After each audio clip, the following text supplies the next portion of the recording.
बंगाल के अंदर एक नया वायरस फूट पड़ा है और ये सोचा जा रहा है कि शायद ये आने वाले दिनों में ये वायरस जो है वो कोरोना जैसा वायरस साबित ना हो जाए, क्योंकि ये तेजी से फैल रहा है। और मलेशिया में 1998 में पहली मरतबा ये वायरस सामने आया था और अब ये दोबारा सामने आ रहा है। आप लोगों से भी मेरी दरख्वास्त है कि एहतियात करना शुरू करें, थोड़ा सा मास्क पहने और लोगों के साथ हाथ ना मिलाएं, क्योंकि अब ये नया वायरस आ गया और कहीं ऐसा ना हो कि इसको कंट्रोल करने में दुनिया को अगले 15-20 साल लग जाए।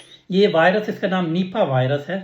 ये पहली दफ़ा कोई नज़र नहीं आया है। ये 1998, 99 में 1998-99 में मलेशिया के अंदर भी पहले इसने आउटब्रेक कॉज किया था और उसमें कोई तकरीबन 250 के करीब केसेस आए थे। मलेशिया और सिंगापुर में भी थे कुछ केसेस, जो मलेशिया से फिर सिंगापुर में चले गए थे और ये उसमें 100 से ज़्यादा लोगों की अमवात हो गई थी उसके अंदर। और बांग्लादेश में 2001 में इसके केसेस शुरू हुए थे और तकरीबन हर साल इसका आउटब्रेक होता है।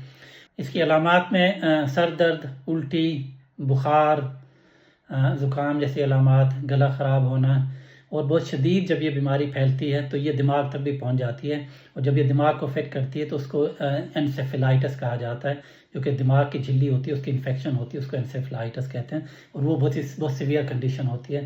तो इसीलिए ये केसेस बहुत ज़्यादा जो है ना सीरियस भी हो जाते हैं, जिनको निमोनिया हो या एनसेफेलाइटिस हो जाए। और ये बात भी है कि अभी तक ना इसका कोई इलाज दरियाफ्त हुआ है, ना ही इसकी वैक्सीन है इसके बचाव के लिए।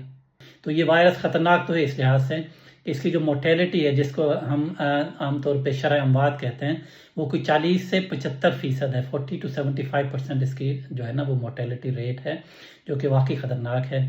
अभी तक तकरीबन कोई 750 के करीब लोगों को ये डिज़ीज़ या बीमारी अभी तक हो चुकी है दुनिया में और उसमें से 400 से ज़्यादा लोगों की अमवात हुई हैं। तो उस लिहाज से देखा जाए तो ये वाकई ख़तरनाक है। लेकिन अच्छी खबर ये है कि ये कोरोना की तरह या फ्लू की तरह या इस तरह से नहीं फैलता। इसके फैलने के दो ही तरीके हैं। एक ये है कि ये बैट्स होते हैं जिनको चमगादड़ कहते हैं हम लोग, उसकी ख़ास किस्म होती है जिसको फ्रूट बैट्स कहते हैं, जो कि आमतौर पे फ्रूट्स के ऊपर या उनको फल होते हैं उनके ऊपर बैठ के उनको खाते हैं। तो उस तरह से ये फ्रूट्स के अंदर मुंतकिल होता है और फिर वहाँ से जब वो फ्रूट लोग खाते हैं तो फिर उनको ये हो जाता है।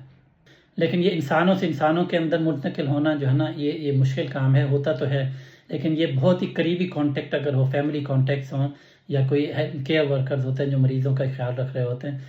और बांग्लादेश में ख़ास तौर पे इसके होने की एक और भी वजह है, वहाँ पे जो खजूर होता है ना, खजूर का वो पानी निकलता है जिसको डेट पाम जूस कहते हैं। वो जो जूस होता है ना उसके अंदर ये जो बैट्स है ना ये जाके उसके ऊपर बैठते हैं चमगादड़, और इनका जो यूरिन और फीसेस या ड्रॉपिंग्स जिसको कहते हैं ना, यानी इसको आप आम ज़बान में कह रहे हैं, उसका पेशाब और पखाना इस तरह की चीज़ें उसके अंदर मिक्स हो जाती हैं और लोग जब उस जूस को पीते हैं बग़ैर उबाले या उसको गर्म किए तो फिर लोगों के अंदर ये चला जाता है और उनको इन्फेक्शन हो जाती है।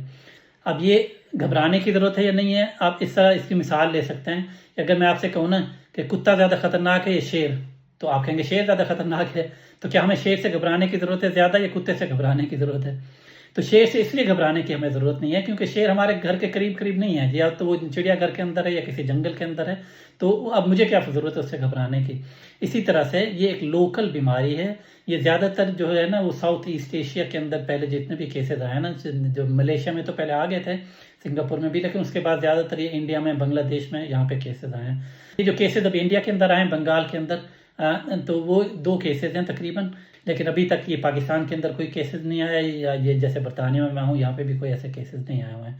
अगर आपने एहतियात करनी है तो एहतियात वही आम सी एहतियात है जो कि आपको वैसे भी करनी चाहिए। नंबर 1 ये कि हाथों को बार बार धोना चाहिए, जो कि वैसे धोना चाहिए। फ्रूट्स जो होते हैं फ्रूट्स को धोकर खाना चाहिए, तो ये फिर भी करना चाहिए। और फ्रूट्स जो कटे होते हैं ना, कुछ ऐसे फ्रूट्स होते हैं जो आप देखते हैं छोटे छोटे कटे हुए हैं, उनको परिंदों ने खाया हो या किसी और जानवर ने खाया हो कुछ हो, तो उनको बिल्कुल नहीं खाना चाहिए। तो बस ये एहतियातें करते रहें, लेकिन अभी तक ऐसा कोई मामला नहीं है कि बहुत ज़्यादा पैनिक फैल जाए और लोग बहुत ज़्यादा परेशान हों।